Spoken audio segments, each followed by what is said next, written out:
Bom, a gente começa o programa de hoje falando sobre integração, inseminação artificial em tempo fixo. Desde que a IATF chegou ao Brasil, aumentou o número de produtores que utilizam dessa tecnologia. As informações e os resultados com Kaile Rodrigues.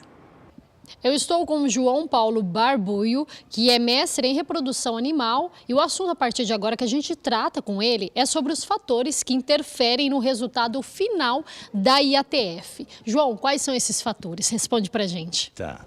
A IATF, Inseminação Artificial em Tempo Fixo, ela é uma tecnologia bastante previsível hoje e, apesar de muito previsível, diversos fatores podem interferir negativamente nos resultados finais. Como, por exemplo, poderíamos citar sêmen, inseminador, estrutura física, curral, né, que eu quero dizer, manejo dos animais extremamente importante, enfim, são fatores que podem interferir no resultado final da tecnologia. Então, nós precisamos ficar muito atentos a esses fatores para que, na hora de executarmos a tecnologia, não tenhamos surpresas negativas. A tecnologia começou a criar corpo a partir de 2001 e muito fortemente a partir de 2007 teve um estouro da tecnologia no Brasil.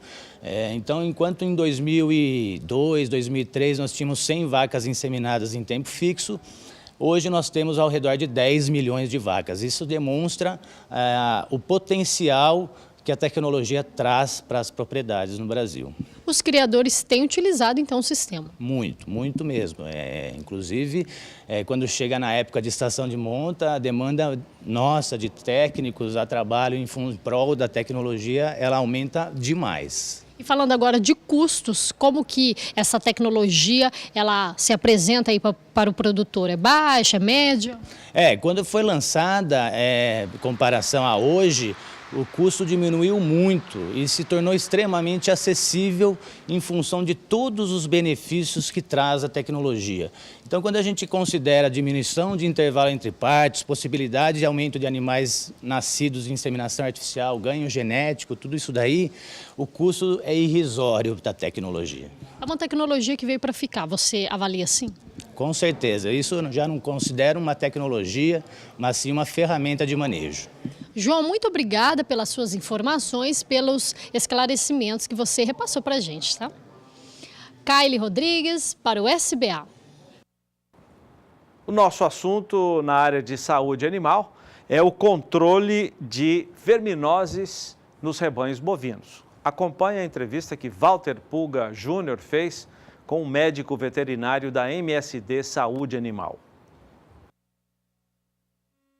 Caio e Ricardo, nós temos realmente uma mudança de paradigmas, aqui podemos colocar dessa maneira, que nós realmente temos a possibilidade de reduzir o número de fêmeas, na opinião de vocês, que podem ser contaminadas e automaticamente perder esses bezerros. Essa é a conta prática hoje para a pecuária brasileira, em termos de impactos negativos, de prejuízo? Eu acho que assim, a RB51 é uma estratégia interessante nessa guerra nossa aí contra a brucelose. Porque, como o Campeiro falou, você pode usar ela em animais adultos, você pode usar ela em novilha, e quando você faz o exame de brucelose, ela não dá positiva. E quando a gente usa a vacina que a gente tinha anteriormente, que a gente tem hoje no mercado para vacinar as bezerras, a B19, se às vezes demorasse muito para vacinar, não vacinasse na época correta, ela dava positiva no exame. Então você não sabia se era um positivo por causa da doença ou uma reação da vacina. Positivo real ou vacinal, uma reação vacinal. Então, eu acho que ela veio para ajudar. E a B19, ela também não imuniza 100% das bezerras, em torno de 70%. Então, uma revacinação com a RB51, quando ela é novilha, quando ela for vaca com 7 anos de idade, seria interessante para a gente melhorar a imunidade do rebanho. Tá certo, vou direcionar essa pergunta agora, já encerrando essa entrevista. Ricardo e também o Caio respondendo. Dica para o pecuarista em relação à vacinação. O Caio acabou de citar aqui um detalhe que é importantíssimo para lidar com a brucelose. Tem alguma outra dica, Ricardo e Caio, que o pecuarista precisa observar para lidar com a brucelose dentro da sua propriedade? Bom, a brucelose, por se tratar de uma doença muito importante a gente reforçar, usando o gancho que o Caio já disse no início, Hoje ela é, sem sombra de dúvida, a doença de maior impacto reprodutivo nas fazendas, né, nas propriedades rurais. Então, é de extrema importância que o produtor tenha essa ciência e sempre tenha um médico veterinário responsável para lidar com esse assunto dentro das propriedades, né? Por que ter um médico veterinário? Porque somente o médico veterinário hoje ele está habilitado para fazer exame sorológico desses animais, detectar essa enfermidade tão séria e tomar as medidas cabíveis dentro de um programa sanitário das fazendas, né? Então, hoje a gente conta muito com um calendário sanitário bem executado por um médico veterinário e bem implementado dentro das propriedades rurais. Isso vai vir amenizar cada vez mais esse problema tão sério que é a brucelose e deixar um rebanho de fêmeas reprodutivas abaixo dos 2%, que é o ideal que a gente precisa hoje. Muitas vezes o produtor se preocupa com as novas tecnologias, como a inseminação artificial em tempo fixo, e esquece do básico, né? Do arroz com feijão, que é o básico. Não pode ficar para trás de jeito nenhum. Não pode ficar. Então, eu acho que a primeira coisa que você tem que fazer quando trabalha na cria seria justamente fazer um exame de brucelose, identificar suas fêmeas positivas, eliminar essas fêmeas positivas e uma vacinação correta. Então, aí, no caso, a vacinação correta, seria importante qualificar a mão de obra que você tem lá na fazenda para que faça esse trabalho junto com o médico veterinário, um trabalho bem feito, né? Uma vacinação bem feita. Eu acho que aí a gente vai ter sucesso nesse combate a uma doença tão grave. Olha, essa entrevista vai encerrar por aqui. Eu quero agradecer ao Ricardo Campeiro, ao Luiz Carlos Ferreira, médicos veterinários da MSD e da Companhia Pecuária. Mas eu tenho certeza que o pecuarista que está em casa quer saber mais, quer ter mais informação. Então, entre em contato, vai aparecer aqui os contatos telefônicos e também de internet. Entre em contato, saiba mais a respeito de como combater doenças como essa, brucelose, algo que traz prejuízo para a pecuária, então traz prejuízo para o seu bolso, então precisa de combate. Nós pedimos desculpas porque eu chamei uma entrevista para falar sobre controle de verminose com um técnico da MSD. Essa entrevista nós vamos exibir numa outra oportunidade. No lugar dela, você viu, o assunto foi a brucelose, também com representantes dessa empresa ligada à saúde animal.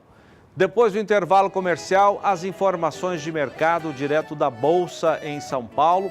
E eu vou sair para o intervalo com imagens dos animais do leilão Nelore Beca, touros da nova importação. Atração da próxima terça-feira aqui no canal do Boi à noite. E ainda hoje aqui no Pecuária BR, imagens e informações desse leilão direto do Paraná. Até já.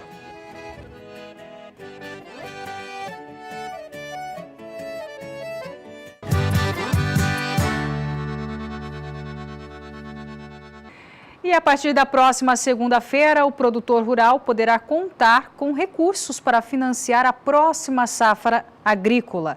Ao todo, o governo federal destinou 190 bilhões de reais para operações de custeio, comercialização e também investimento. O Plano Agrícola e Pecuário 2017-2018 reduziu em 1 ponto percentual ao ano as taxas de juros das linhas de custeio e de investimento, e de 2 pontos percentuais ao ano as dos programas voltados à armazenagem e à inovação tecnológica na agricultura. No crédito de custeio, os juros caíram de 8,5% ao ano e 9,5% ao ano para 7,5% e 8,5%. Já para os programas de investimento, à exceção do PCA e do Inovagro, a taxa foi fixada em 6,5% ao ano. Isso só foi possível por conta da redução do prazo de amortização dos financiamentos. O volume de crédito para custeio e comercialização é de 150 bilhões 250 milhões de reais, sendo 116 bilhões 250 milhões de reais com juros controlados e 34 bilhões de reais com juros livres. O montante para investimento fechou em 38 bilhões 150 milhões de reais, um aumento de 12%. Agora, a Nadiara Pereira vai trazer as condições das pastagens do centro-sul do país com a previsão do tempo. Olá, boa noite a todos que nos assistem. Nesses últimos dias, uma frente fria voltou a chegar ao sul do Brasil. Esse sistema já avança em direção ao sudeste e não consegue organizar chuva sobre o interior do Brasil. Por isso, a umidade no solo deve continuar em declínio aqui sobre boa parte do centro-sul. A situação é mais crítica entre Mato Grosso, Goiás e Minas Gerais, onde a chuva já cortou durante o outono. E na região sul, apesar dos temporais entre maio e o início do mês de junho, agora a umidade no solo já está começando a cair também, já chega a níveis entre 60% e 70%. Com a passagem desta frente fria, há previsão de chuva fraca aqui sobre partes das áreas litorâneas do sul e uma chuva um pouco mais intensa sobre áreas litorâneas do sudeste. No interior do sul, do sudeste e do centro-oeste, o tempo continua seco, então por isso que a umidade no solo deve cair nesses próximos dias. No decorrer do segundo período, do dia 6 ao dia 10 do mês de julho, a chuva volta a se intensificar sobre o sul do Brasil, mas não há previsão para grandes volumes de água a ponto de encharcar muito o solo. É uma chuva que deve manter os níveis que já estão sobre a região. Chove ainda sobre o sul de Mato Grosso do Sul e em áreas litorâneas do sudeste. No interior do Brasil, o tempo continua bastante seco, assim como também no terceiro período. Pelo menos até o dia 15 de julho, não há previsão de chuva em toda esta área branca do mapa. Ainda chove sobre o sul, mas uma chuva de baixo volume acumulado e pancadas se espalham também desde o leste de São Paulo até o estado do Espírito Santo.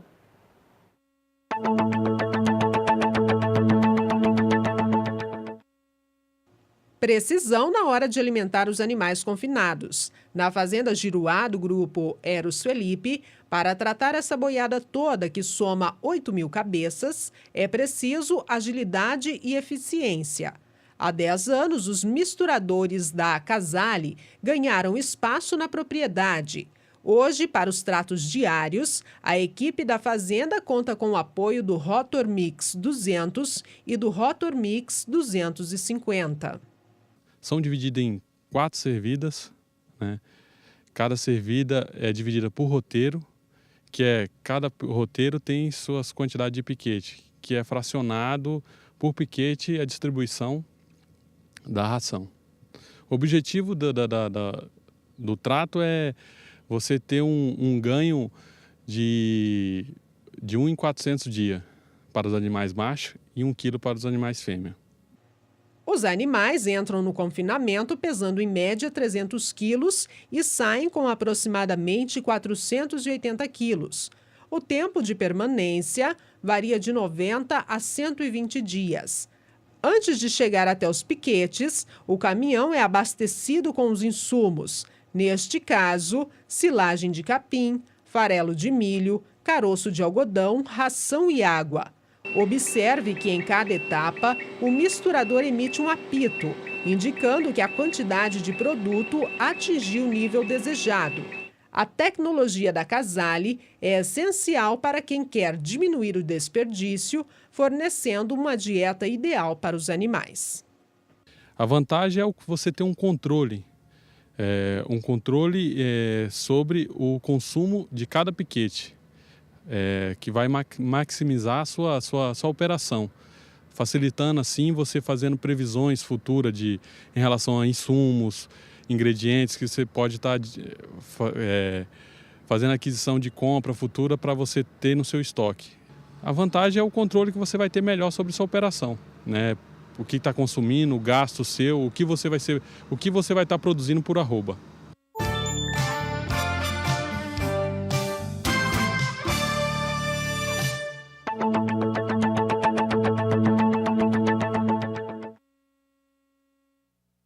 E na próxima terça-feira, o Canal do Boi transmite o leilão Nelore Beca, touros da nova importação. A realização é da Central Leilões e quem traz mais detalhes sobre esse evento, sobre esse leilão, é João Campo. Boa noite, João.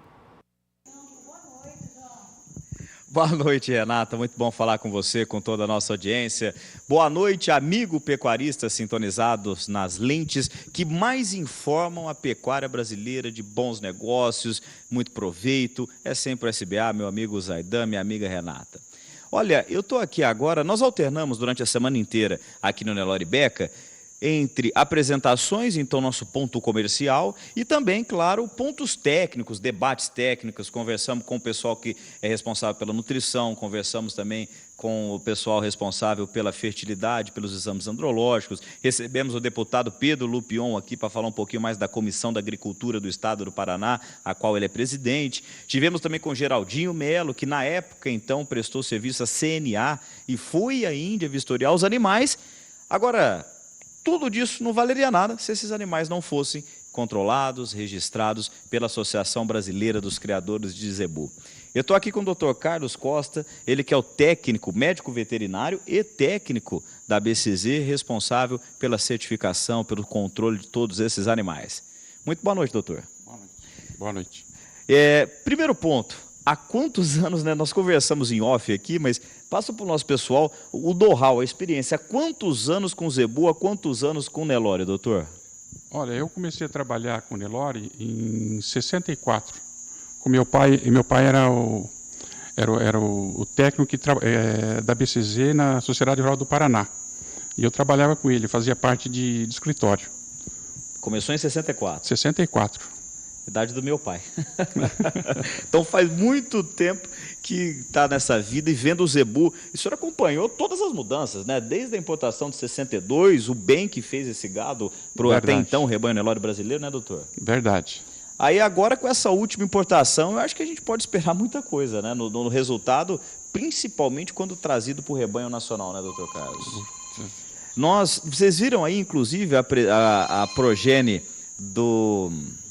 a Vanindra, que uma das matrizes que é responsável, inclusive, por bezerros já deixados na reserva. Então, nós estamos falando aqui de toda essa genética melhorada, essa genética capaz de passar adiante.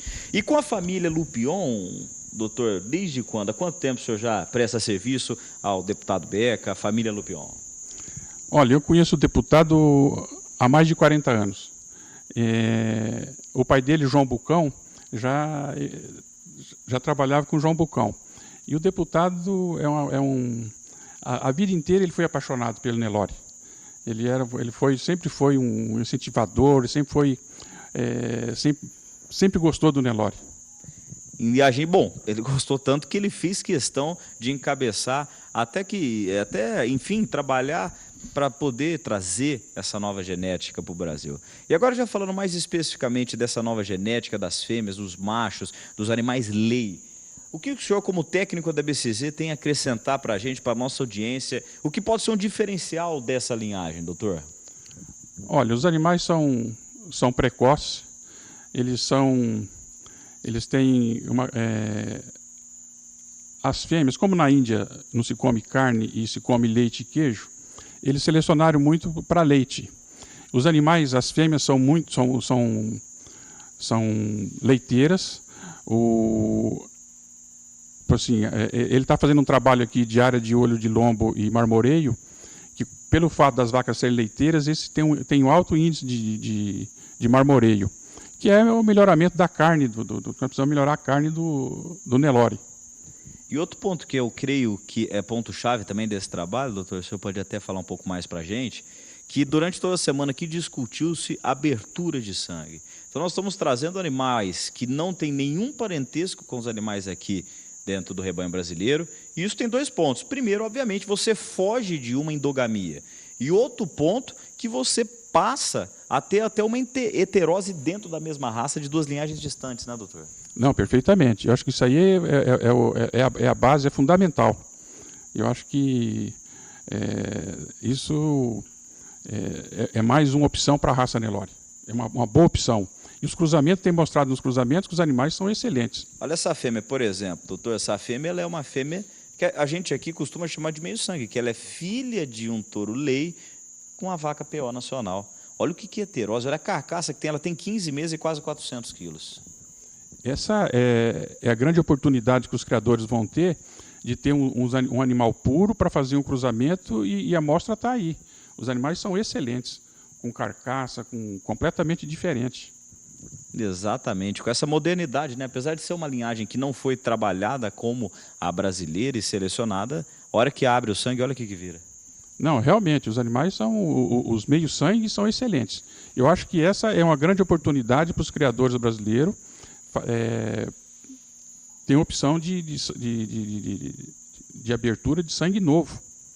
E olha, eu vou pedir licença até, Dr. Carlos Costa, foi uma honra conhecê-lo, um homem que trabalhou 10 anos com o rebanho da Granja Resende, né? Para quem se lembra desse rebanho da Granja Resende, era um gadão que tinha lá em Uberlândia, foram 10 anos trabalhando e trouxe esse know-how todo para dentro da BCZ agora como técnico, né, doutor?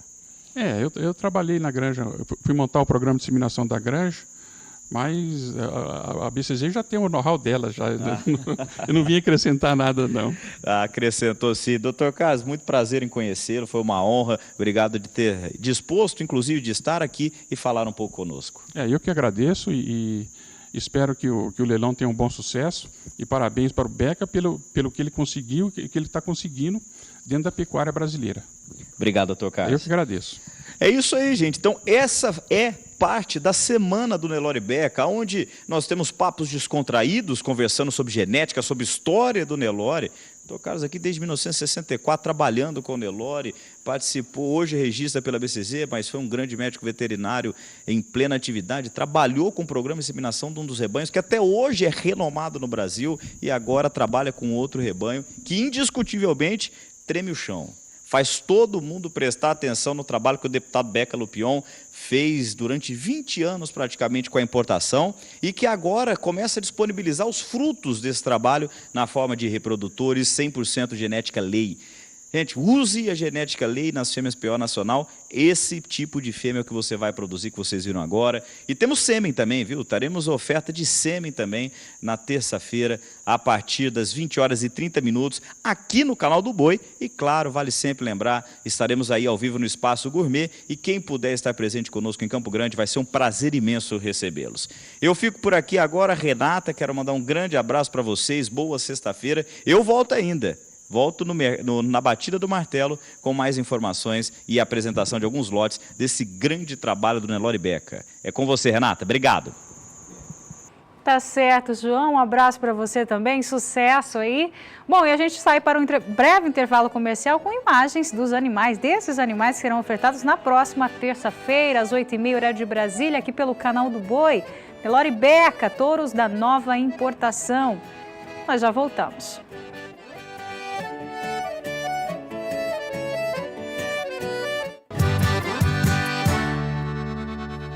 Pecuária BR está de volta com mais informações da nossa agenda de leilões. Neste domingo, a partir de 2 da tarde, no horário de Brasília, direto do Terra Nova Eventos em Campo Grande, o canal do Boi transmite o leilão Nelore JMP.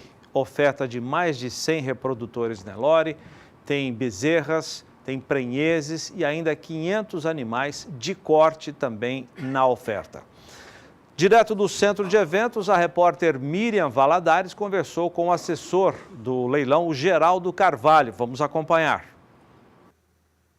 Olá, estamos direto aqui do Terra Nova Eventos, onde eu converso com o Geraldo Carvalho, da Carvalho Assessoria. Ele vai nos falar sobre este grande leilão que acontece no próximo domingo. É o leilão JMP, leilão Nelore, né? São características, as características desses animais nós vamos conferir agora, direto com o Geraldo Carvalho, da Carvalho Assessoria. Olá, Geraldo, tudo bem? Olá, Miriam. Olá, amigos que nos acompanham aí pelo Sistema SBA. Mais uma vez um prazer a gente estar entrando aqui para falar desse grande leilão, que é o primeiro leilão Nelore JMP. Um leilão que na sua primeira edição conseguiu colocar ao mercado excelentes reprodutores. Nós vamos estar vendendo 120 reprodutores de ótima qualidade, reprodutores aí muito bem avaliados pelo programa do PMGZ, da BCZ. Touros com registro definitivo, exame andrológico, enfim, uma tourada de ponta que a gente apartou para esse primeiro leilão Nelore JMP. Geraldo, nós temos imagens dos animais aqui no Terra Nova e o criador também pode vir aqui para conferir de pertinho a qualidade desses animais. Exatamente, Miriam. Essas imagens são aqui dos piquetes do Terra Nova, centro de eventos. Os touros aqui chegaram já no Terra Nova e você vê como os touros já estão aí tranquilos, adaptados. É uma tourada que na fazenda estava a pasto, né, recebendo uma suplementação para o leilão. E aqui nos piquetes do Terra Nova, você vê os animais têm todo o conforto, está no seu habitat aí de pastagem.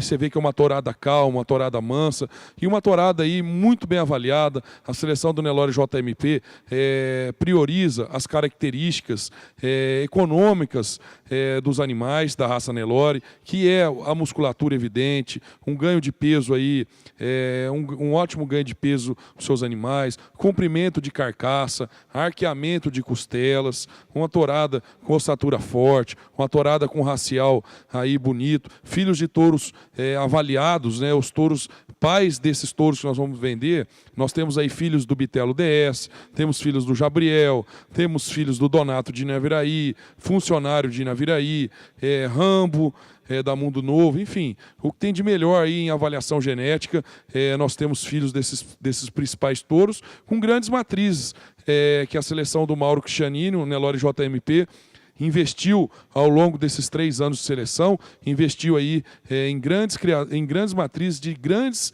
criadores da raça Nelore. Não só do Mato Grosso do Sul, como grandes plantéis também do Brasil. A seleção Nelore JMP sempre pensou aí um pouco de animais de cada criatório referência na raça Nelore. Condições de pagamento e frete, como que fica, Geraldo?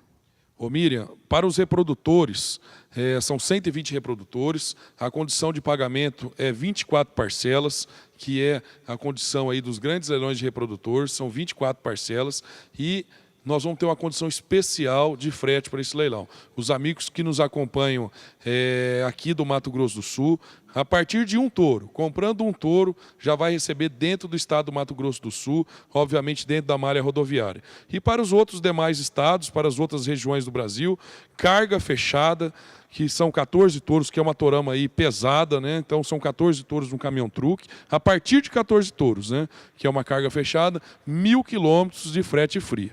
Como que fica a programação do domingo?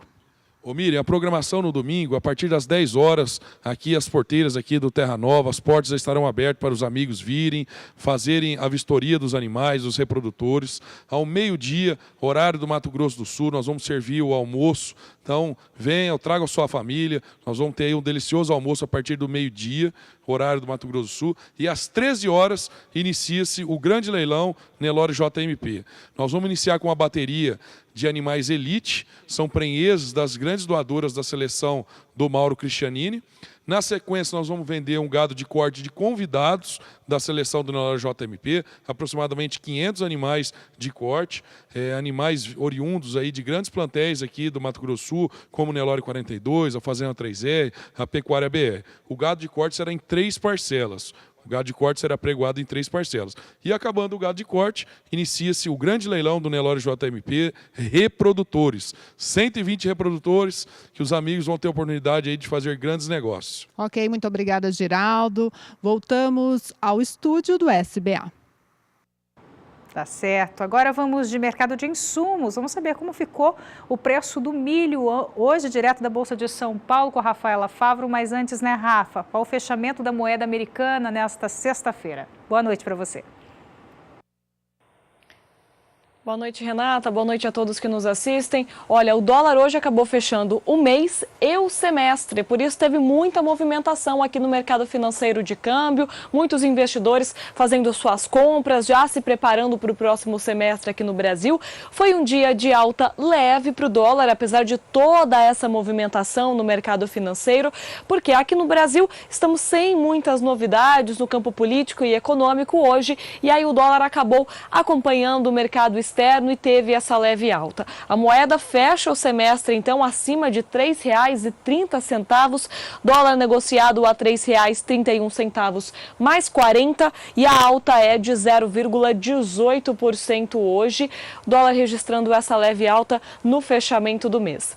Agora, o milho teve mais uma queda no mercado físico e mais uma alta no mercado futuro. Agora, no mercado físico, os valores continuam abaixo de R$ 26 a saca, fecham foram esse mês negociados a R$ 25,49 a saca de 60 quilos.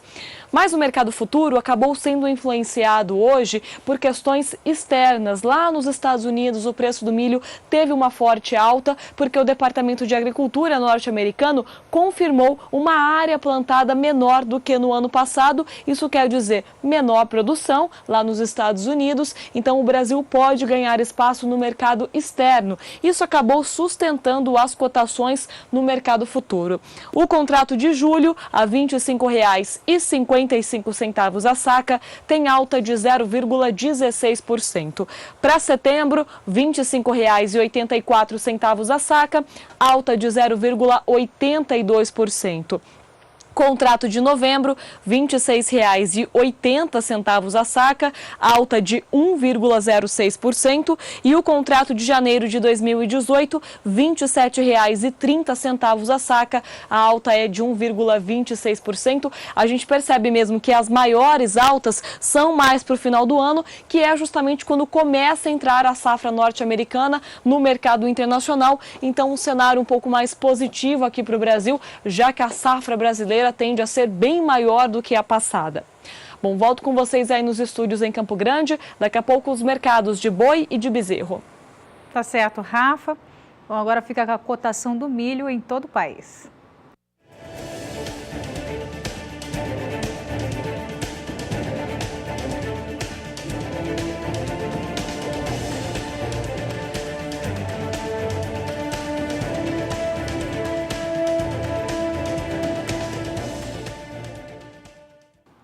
Começa amanhã nos estados de Minas Gerais, Goiás, Tocantins e no Distrito Federal o período chamado de vazio sanitário da soja. Esse período segue até o dia 30 de setembro. Durante esse período, 3 meses, fica proibido o plantio de soja ao mesmo tempo em que deverão ser eliminadas todas as plantas vivas da cultura nas lavouras.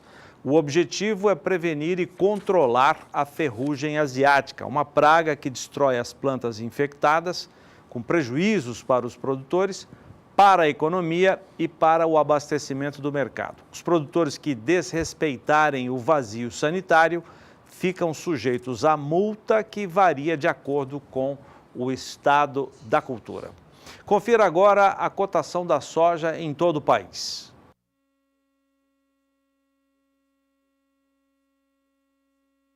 Com o melhor investimento.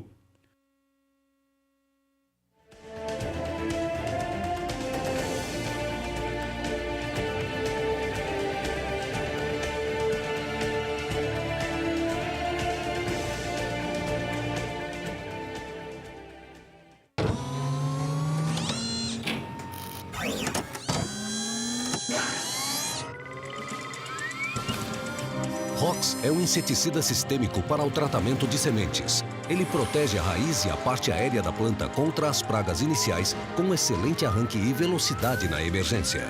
Rox é a transformação que começa com o melhor investimento. Rox é da FMC. Produto de uso agrícola, venda sob receituário agronômico. Consulte sempre um engenheiro agrônomo. Bom, e aqui no programa Pecuária BR você acompanhou detalhes em uma reportagem de Daniel de Paula sobre o encontro anual do programa Montana, que aconteceu este ano no Paraguai. A nossa equipe esteve lá e conversou com técnicos que atestam a versatilidade desse composto Montana, que mistura aí um pouco de sangue britânico, adaptado e também do continental. Veja um pouquinho mais na reportagem de Daniel de Paula.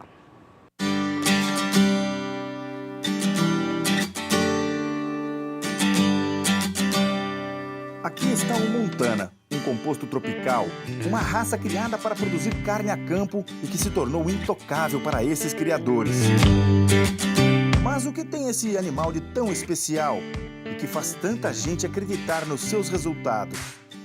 Um taurino que mistura sangue de britânicos continentais e adaptados, que nasceu dentro de um programa de avaliação e que só permite a comercialização de animais que recebem o SEIP do Ministério da Agricultura como comprovadamente superiores, melhoradores. Que está presente em regiões com diversidade de climas e todos eles bastante exigentes, mas que dá conta do recado. Essa versatilidade pode ser parte da explicação da força desse animal rústico e produtivo. O primeiro passo para garantir um futuro comercial que justificasse a invenção desse composto em 1994 foi amarrá-lo ao Programa de Melhoramento Genético da USP de Pirassununga, para que nunca um criador dissesse que tem um Montana se o seu animal não fosse avaliado, qualificado.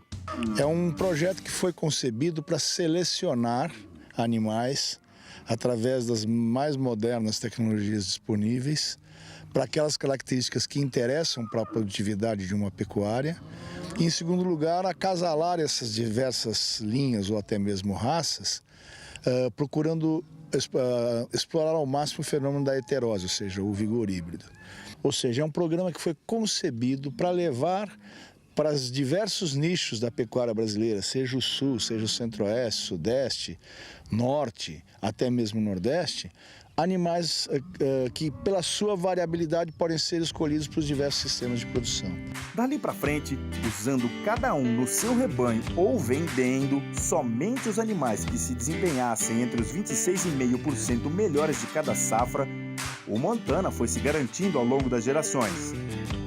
Esse rigor todo é debatido todos os anos em reuniões entre os associados que se juntam para discutir a manutenção da raça em constante evolução. A garantia que esse critério todo de seleção e a seriedade com que esses criadores fazem uso dos índices para escolher os melhores de cada safra dão ao Montana uma versatilidade que ele prova se desenvolvendo bem em qualquer uma das diversas situações ambientais que ele cai. Uma prova que esses criadores debateram num encontro realizado num clima que tem de tudo: calor, frio, umidade, regiões muito secas, mas onde ele sempre tem índices econômicos para apresentar.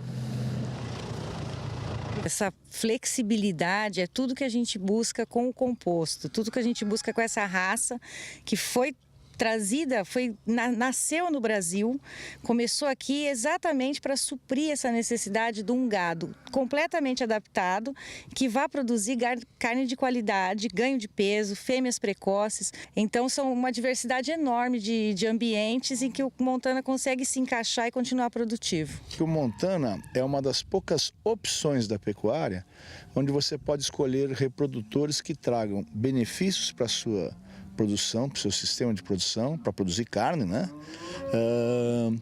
Em qualquer tipo de clima, em qualquer tipo de adaptação. Diversidade que fica clara na troca de experiências entre os associados e que confirma essa versatilidade do composto em produzir bem, seja no calor seco de Carlos Chagas, Minas, no frio montanhoso de Cambará do Sul, na umidade de Pelotas, e ainda em Goiás, Pará, Mato Grosso do Sul, Tocantins, qualquer parte de São Paulo, nas vacarias do Uruguai, na Argentina, até no Alto Chaco Paraguaio, onde ocorreu o último grande encontro de criadores, dentro de um clima que tem de tudo um pouco, e onde todas as categorias de machos e fêmeas mostram a sua capacidade produtiva decorrente dessa seleção muito focada em números. Eu acho que não tem fazenda no Paraguai, ou muitas poucas, que tem uma estação de monta tão curta, período tão concentrado como a gente tem, fazendo IATF 4.300 vacas em 36 dias, que tem uma alta taxa de fertilidade com 82% de prenhez, com esses 68 dias promédio de serviço, entorando fêmeas de 14 meses com mais de 80% de prenhez, utilizando tourinhos de 14 meses. Se você viu aqui, os tourinhos têm uma bola de touro adulto, né? Então a fertilidade vem por esse lado, né? E a produtividade e os reportes da venda das carcaças no frigorífico são muito positivos, obtendo as melhores rindes promédio dos bois enviados nos frigoríficos, né? Então,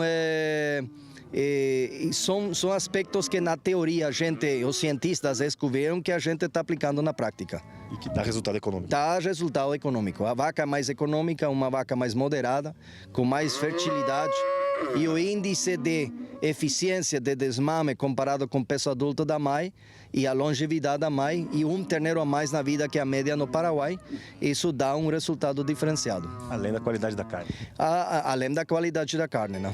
Benefícios que se espalham por todas as propriedades onde o Montana é criado. E que o programa faz questão de mostrar para fazer valer a excepcional opção do cruzamento industrial com o resultado que todo mundo sonha em pecuária.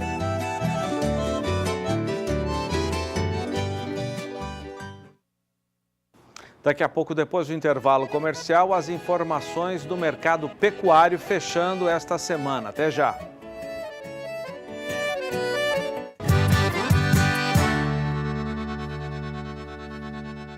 Sete horas e 10 minutos no horário de Brasília. Vamos falar mais do evento realizado ontem em Cuiabá, uma mesa redonda promovida pela Frente Parlamentar da Agropecuária com o apoio da Acrimate e Famato, que são as entidades agropecuárias de Mato Grosso, e também da ABIEC, a Indústria Exportadora de Carne Bovina, associação que reúne os frigoríficos. A carne bovina em destaque nessa mesa redonda. O nosso companheiro Edilson Alvarenga conversou com o presidente da Famato, o Normando Corral, nesse evento ontem na capital mato-grossense. Vamos acompanhar. Converso agora com o Normando Corral, presidente da Famato. Como Mato Grosso é o maior representante da pecuária de corte do Brasil, um dos maiores exportadores, né, com relação à pecuária nacional, quais as ações que a Famato tem tomado com relação a essas crises que a gente vem vendo uma em cima da outra? Primeiro, a crise financeira, depois, Operação Carne Fraca. Logo em seguida, nós temos a delação do JBS e agora esse embargo dos Estados Unidos. Quer dizer, foram 4 pancadas que a pecuária brasileira tomou e a Mato Grossense sofre muito mais por ser a maior, né, Normando? O que a Famato vem fazendo com relação a isso? É bastante preocupante. O que eu gostaria de destacar é o seguinte. Primeiro, e aí foi um dos componentes que adveio a crise, é a Operação Carne Fraca. Mas essa aí teve uma atuação muito rápida e eficaz do Ministério da Agricultura e do Ministro da Agricultura e Pecuária no sentido de debelar essa crise.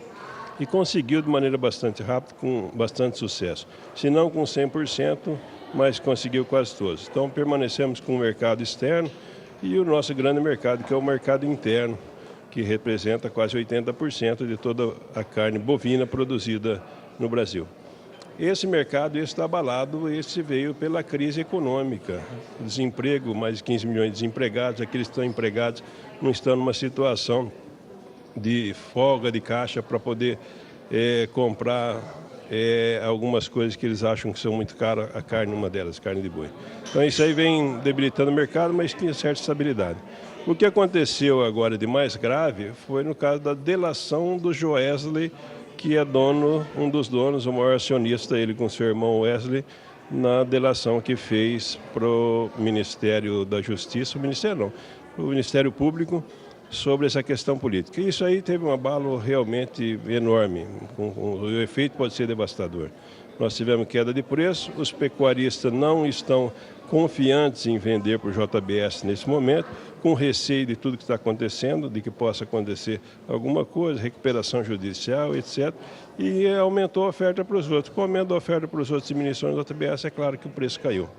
E é isso aí que eu chamo para ter cuidado. Nós temos que observar cuidadosamente que o JBS, apesar da situação de delação e dos seus proprietários quanto à delação que fizeram contra o presidente da República e outros políticos envolvidos, mas o JBS tem uma estrutura não só de abate, mas também de venda de carne bastante importante.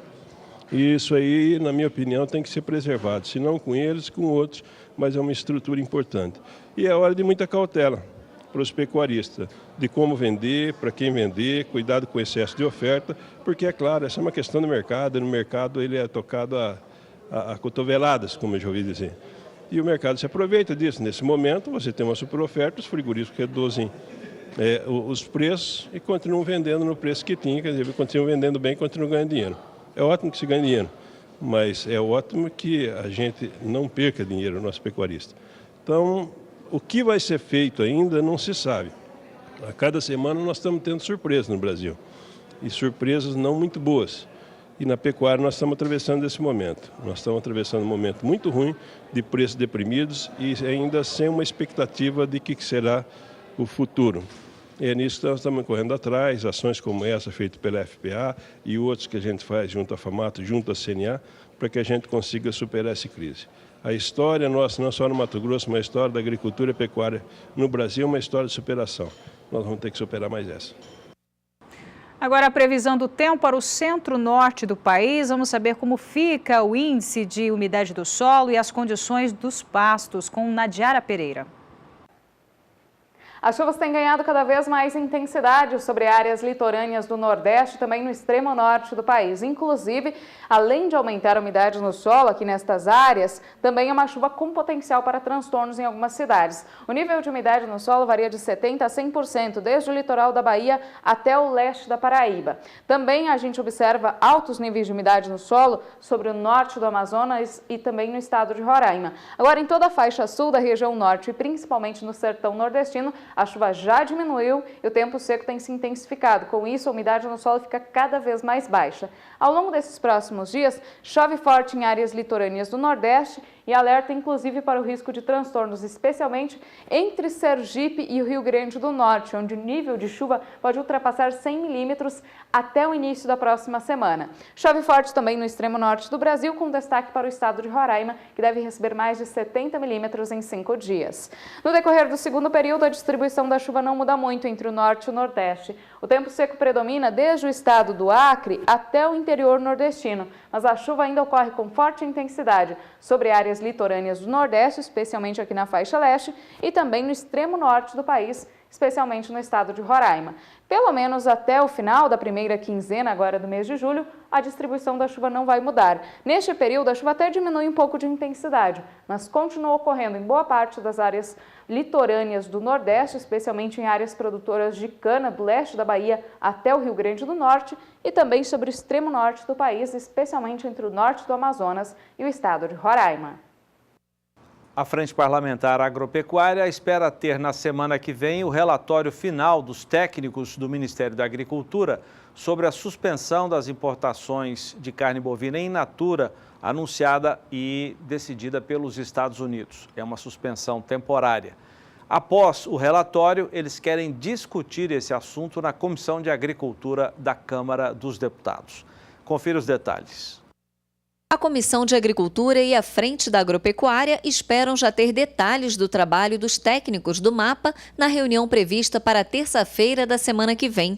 Os deputados garantem que o Legislativo pode ajudar na busca de solução para o problema. Um abscesso incomum, né? E quando mostrado isso, é claro que assusta, mas não é um caso de toda a indústria brasileira, de todo o setor brasileiro. São casos que precisam ser vistos com a indústria da vacina, mas eu acho que o ponto mais importante é esse que eu já citei. Eu acho que o Brasil tem que dar um ponto final nisso. Há muitos anos não temos febre aftosa, já está erradicada e eu acho que chegou a hora de ter um acordo internacional que mais parece manter a vacina, um acordo de obstrução ao comércio local. E os Estados Unidos, quando recebe isso e recebe esse problema, não devido à doença, mas devido à vacina, é quase que um cinismo, né? Porque, na verdade, a gente poderia estar sendo cobrado pela doença, e não é pela doença, é pela vacina aplicada, um produto que causou aí uma reação.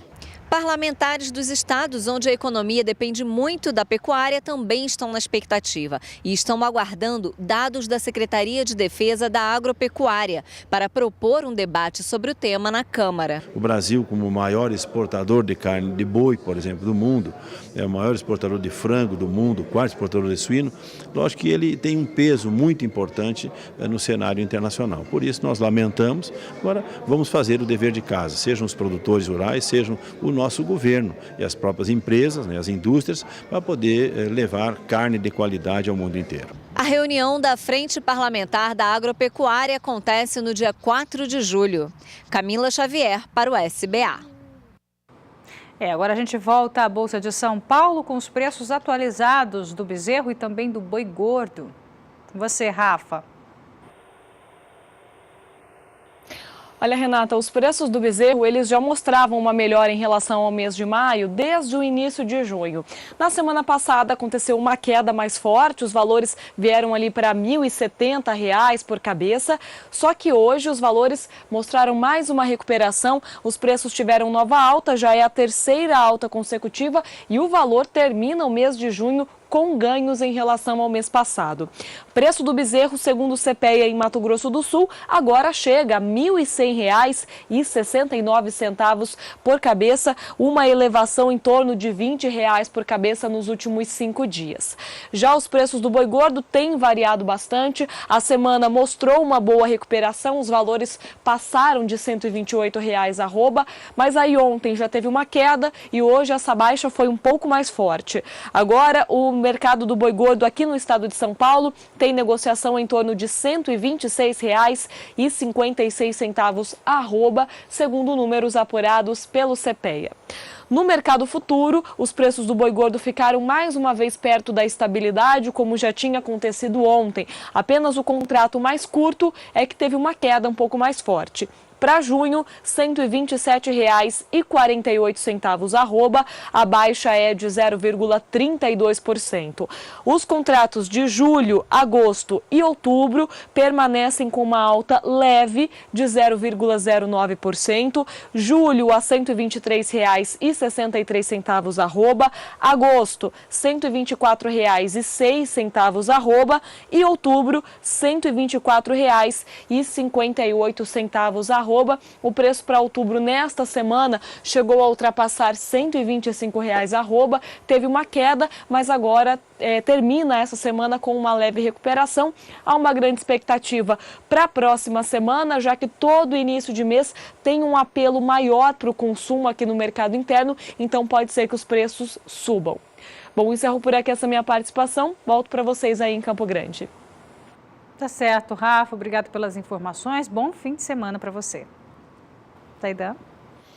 A expectativa é de que nesse início de semana, início de mês, os preços comecem a ter uma reação. Até porque na transição da safra para a entre-safra é tempo de valorização na arroba do boi gordo. Mas ainda deveremos ter um pouco de pressão. Aliás, o primeiro semestre do ano termina hoje e foi marcado muito pela pressão de baixa nos preços da arroba do boi gordo. Confira mais na análise da Scott Consultoria, Gustavo Aguiar. Olá, aqui é Gustavo Aguiar. Hoje eu venho trazer informações sobre o fechamento do mercado do boi para essa sexta-feira, dia 30 de junho de 2017. Bom, sexta-feira, fechamento de semana, também coincide com o fechamento do semestre hoje, né? O que a gente tem é um mercado num ritmo um pouco mais lento em função de ser um fechamento de semana, que é um cenário típico, né, para o mercado do boi. Mas a compensação é que o cenário de baixa ainda persiste, as tentativas de compra abaixo da referência ainda são uma realidade em grande parte das regiões pesquisadas. Na Praça de São Paulo foi uma queda na referência a prazo para o preço do boi, cotado hoje em R$ 130 por arroba, isso já descontando o fundo rural, à vista a referência está em R$ 127. Esse movimento de pressão de baixa ainda é verificado em decorrência de uma escala de abate relativamente confortável para as indústrias, né? Em São Paulo, essa escala tende em média aproximadamente a 5 dias úteis, então, o que demonstra que não há um grande aperto nas programações e os frigoríficos optam por comprar, além desse período de tempo, somente mediante preços mais baixos, né, ou negócios mais convidativos. Esse cenário pode ser verificado em escala nacional, com certas alterações dependendo da região, mas o fato é que a pressão de baixa ainda está instalada no mercado. E no fechamento de hoje a gente teve um recuo em algumas praças, citando aí Paraná, Santa Catarina, Pará, Tocantins Sul, Tocantins Norte, então a região norte, pegar Tocantins, Pará, Rondônia, são estados que têm tido aí uma queda de preço um pouco mais substancial nos últimos dias. Então, o grande resumo é esse: no mercado da carne houve uma estabilidade, mas ainda existe uma pressão de baixa tentando ser imposta nos preços do boi, em decorrência de uma escala relativamente confortável para as indústrias. Bom, pessoal, por hoje é isso. Meu nome é Gustavo Aguiar, sou zootecnista e consultor da Scott Consultoria. Cotações do boi gordo. Oferecimento Topline Puron. Há 20 anos, sua ferramenta no controle parasitário. Os preços agora apurados pela Scott hoje, preços à vista, sem fundo rural. Vamos começar pelo sul do país. Uma queda de R$1 foi registrada na arroba no Paraná e de R$3 em Santa Catarina. Nas demais praças, Rio Grande do Sul, Oeste e Pelotas, preços estáveis. Agora, a região norte teve queda de R$1 em Redenção, no Pará, no Marabá, sul do Tocantins e norte do Tocantins. As 4 praças teve queda de R$1 na cotação do boi gordo à vista. Região nordeste, no oeste da Bahia, uma alta de 50 centavos. Agora, na região centro-oeste, alta não teve alteração, segundo a apuração feita pela Scott Consultoria. Você acompanha aí algumas praças. Agora, a praça de Mato Grosso, região centro-oeste, não teve alteração. No sudeste também, Renata, sem alteração de preços apurados pela Rural Business. Pela Scott Consultoria, agora sim, Verdade. Rural Business. Agora sim, Rural Business. Que apura para uma boiada de bom acabamento de carcaça e também de boa logística. Região sul, começando pela região sul do país, teve alta de R$2 no Paraná e alta de 6 centavos no Rio Grande do Sul. Na região norte, queda de R$1 no Pará e em Tocantins e queda de R$3 em Rondônia. Agora, região nordeste, apuração Rural Business, queda expressiva de R$5 na Bahia e alta de R$2 no Maranhão. No centro-oeste, alta de R$2 em Goiás e de R$1 em Mato Grosso do Sul e no sul do Mato Grosso. E na região sudeste, alteração apenas na Praça de São Paulo, alta de R$1, fechando a R$137. Vamos conferir agora alguns dos destaques exibidos durante a semana aqui no programa. Juliana Casanato.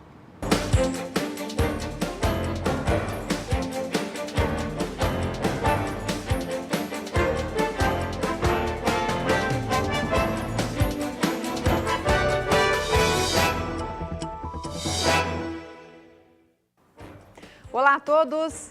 E a gente começa relembrando uma notícia que foi destaque no começo da semana.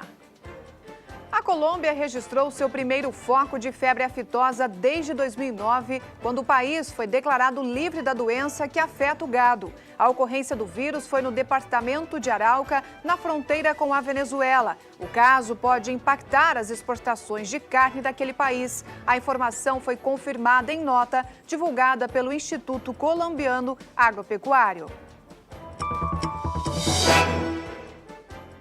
E aqui no país, com a notícia do foco na Colômbia, o Ministério da Agricultura reforçou a fiscalização contra a doença em Pacaraima, na cidade brasileira, que faz fronteira com a Venezuela. Agentes do Ministério começaram os trabalhos na segunda-feira, dia 26.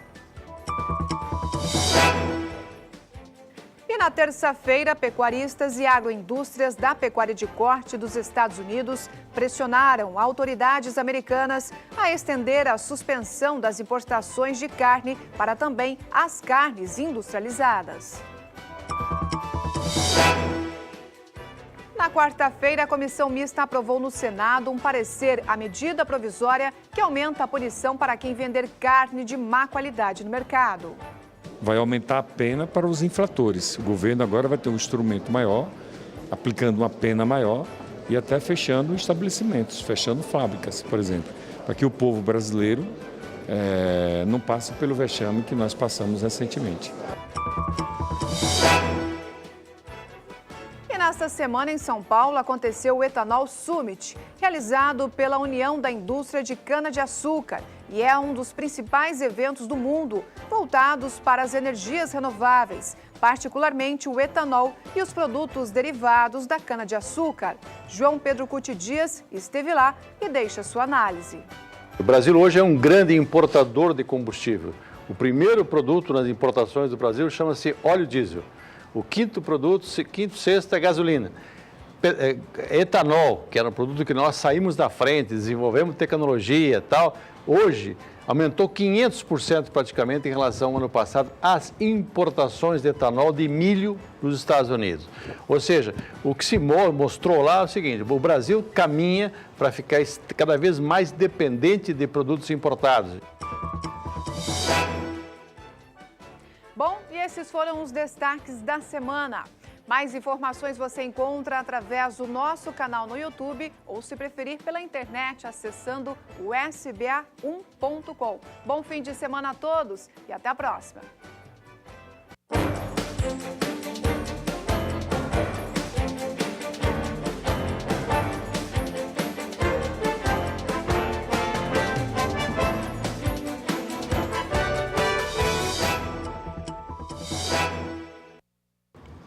Vamos embora, Zaidan? Vamos. Bom fim de semana para vocês, Zaidan. Obrigado para você também, Bom Renata. fim de semana para vocês, uma ótima sexta-feira, até a segunda-feira. Fica agora com o Brasil Gourmet, com Renato Lapenta. Até a próxima, gente. Obrigado. Tchau, tchau.